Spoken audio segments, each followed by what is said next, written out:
इस समय मौजूद हूँ हिसार के लघु सचिवालय के बाहर, जहां पर कोरोना योद्धा पिछले काफ़ी लंबे दिनों से, अगर बात लंबे समय से इस समय आमरण अनशन पर बैठ चुके। बिल्कुल ठीक सामने तस्वीरें देख पा रहे हैं। और कल की अखबार में कल का एक बड़ा सुर्खियों में मामला रहा, जहां पर जो युवक आमरण अनशन पर बैठा था उसकी तबीयत बिगड़ गई थी, जैकी नाम जिसका बताया जा रहा है। और एक लड़की भी साथ में बैठी हुई है। बिल्कुल ठीक सामने इस समय तस्वीरों के माध्यम से हिसार लघु सचिवालय के बाहर अपने हकों की लड़ाई को लेकर अब करे तो करे क्या, ना ही सरकार ना ही प्रशासन कोई सुध-बुध लेता हुआ नजर आ रहा, ना ही इस मामले का कोई निपटारण किया जा रहा, ताकि ये जल्द से दोबारा अपनी नौकरियों पर जाएं। और इनकी मुख्य मांग है ये कि हमें रोजगार दोबारा दिया जाए जो हमसे छीन लिया गया है। सो फिलहाल संतलाल जी मौजूद है, भीम आर्मी के मेंबर हैं, उनसे वार्तालाप कर लेता हूँ जो उन्होंने समर्थन दिया। और काफ़ी लंबे समय की अगर बात करूँ, आइडिया अनुमान की अगर बात करूँ, पिछले 1 से 1.5 साल का समय हो चुका देखते हुए यूं के यूं सभी के सभी कोरोना योद्धा बैठे हुए हिसार लघु सचिवालय के बाहर। बड़े बड़े आला अधिकारी अंदर एसीओ में बैठे, रूमों में बैठे, बड़े तसल्लीपूर्वक। पर आज तक किसी भी कोई कर्मचारी या कोई अधिकारी ने इनकी सुध-बुध या कोई यही नहीं पूछा हो कभी कि क्या पूरा मामला है, मामला तो बताओ। यहाँ बैठे तो बैठे क्यों?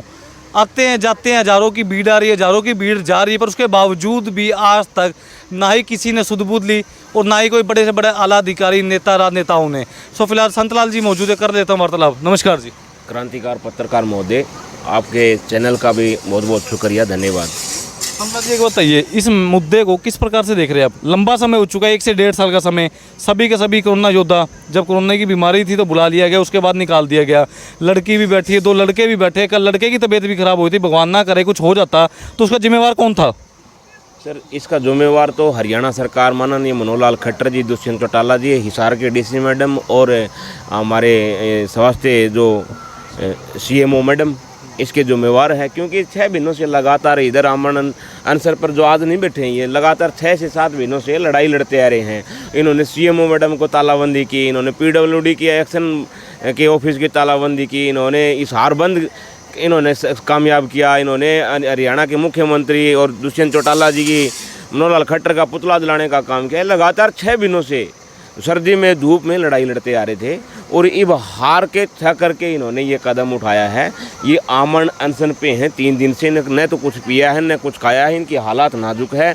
आपके चैनल के माध्यम से मैं हिसार शासन प्रशासन हरियाणा की सरकार से कहता हूँ, ये सबसे पहले इधर इनकी स्वास्थ्य की देखभाल के लिए एक डॉक्टर एम्बुलेंस इधर मुहैया करवाई जाए। इनकी हालात ख़राब है। और जो शांति प्रिय, जो न्याय प्रिय जो लोग हैं, हमारे सामाजिक सद्भावना के चाहने वाले जो लोग हैं, उनसे हाथ जोड़कर विनती है कि हमारी मोनिका बहन कोरोना योद्धा और ये हमारे जैकी और अमित भाई कोरोना योद्धा आमरण अनशन पे 3रा दिन है, इनकी हालात ख़राब है।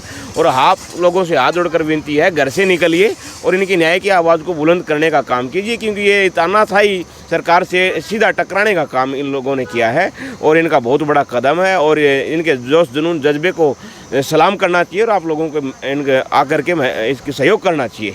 अभी तक बड़े से बड़ा नेता राजनेता कोई अभी तक आया नहीं, ऐसा क्यों? कारण क्या है वैसे मानते हैं? सर, ऐसे है कि जो राजनेता नहीं आना रही है ना, ये तानाशाही दर्शाती है। और गरीब और अमीर में न्याय में भी फ़र्क पड़ता है इस चीज़ से। और जो सामने दिख रहा है कि इनके कार्यकरणी में और कथनी में इनके फ़र्क है हरियाणा सरकार की और हिसार के शासन प्रशासन की।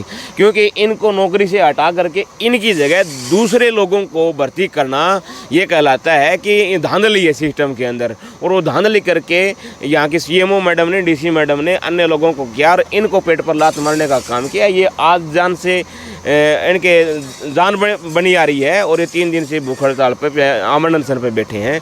और मैं आगे के आपके पत्रकार महोदय कहना चाहूँगा कि हमारे भीम आर्मी के जिला प्रभारी जी विजय अठवाल जी और हमारे मास्टर जी माननीय, तो मैं कहना चाहूँगा कि ये हमारे सीनियर साथी हैं और ये इनका भी विचार है कि भाई इन लोगों को और सामाजिक लोगों को मिलजुल करके इनका सहयोग करना चाहिए, न्याय की लड़ाई को जितवाना चाहिए। नमस्कार। नमस्कार जी। सर एक बात बताइए, पिछले काफ़ी लंबे समय से अगर बात करूँ, धरने प्रदर्शन चलते हैं सरकारी कार्यालयों के बाहर, ऐसा होता क्यों? वैसे मांगे क्यों नहीं मानी जाती? हर काम के लिए धरना ही क्यों जरूरी हो जाता है?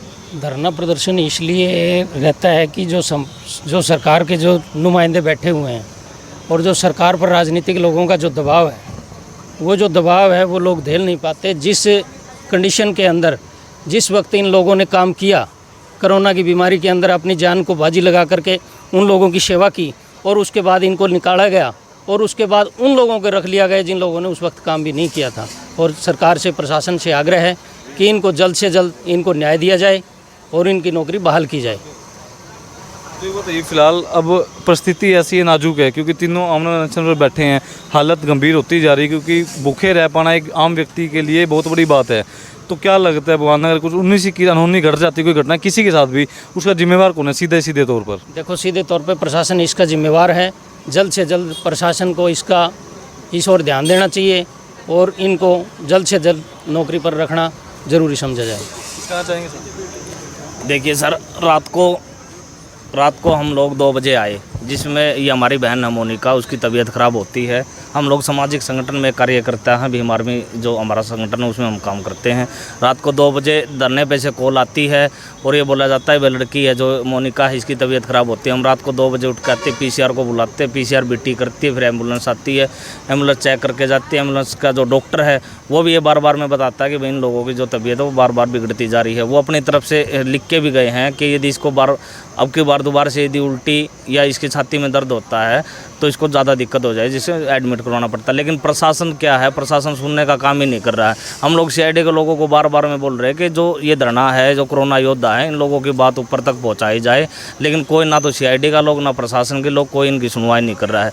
ये लोग मरने के लिए बैठे हुए हैं, या तो मर जाएंगे या बच जाएंगे, वो देखा जाएगा। यदि सरकार चाहेगी तो बचा लेगी, नहीं तो मरने के लिए तो बैठे हुए हैं और सारे तमाम लोग बैठे। हम आपके चैनल के माध्यम से आपके चैनल का शुक्रिया अदा करते हैं और आपके चैनल के माध्यम से कहना चाहते हैं, जितने भी हिसार के तमाम सामाजिक कार्यकर्ता हैं, सोशल एक्टिविस्ट हैं, या जितने तमाम संगठन के लोग हैं, वो आए और इन लोगों का साथ दे। इन लोगों ने हमारी जो बीमारी का एक दौर था, उस बीमारी के दौर में हमारे लोगों की सहायता करी थी।